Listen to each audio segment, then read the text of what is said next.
ঈদ উপলক্ষে সবাইকে জানাই প্রাণ ঢালা শুভেচ্ছা। এদেরকে জানাই কি ভাবছেন আই লাভ ইউ বলবো?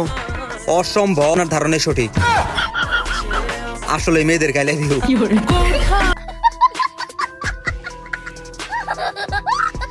আমি জানতাম তোর চরিত্র একটু খারাপ, এর জন্য আমি আগে থেকে কিছু শিওর হই নাই, এখন শিওর হইলাম তুই ঠিকই বলছিস। আর আমি আগে থেকে মনে মনে আইডিয়া ছিলাম তুই এইটাই বলবি।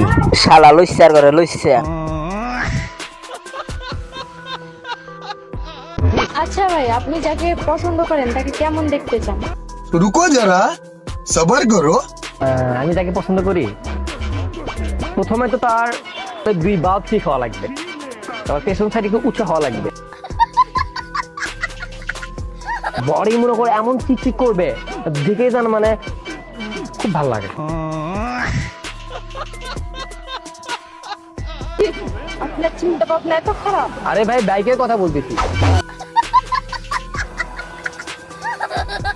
আরে মেয়েরা তো এক লাইন বেশি বোঝে, মনে করে তারাই সবকিছু। আমরা যে বাইককে কত ভালোবাসি সেটা তো তোরা জানে না। তারা মনে করে শুধু আমরা তাদের জন্য বসে রয়েছি। তুই একটাও কাম ঠিক মতো করা পারছ না, একটা কামও করা পারছ না। কাম করা হবি না তাহলে খাবি কি?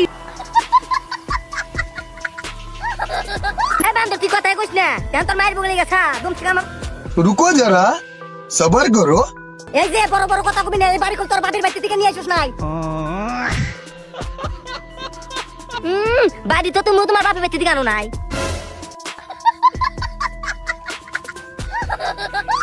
তুই থাকো না, আমি পাইছি। रुको जरा सबर करो।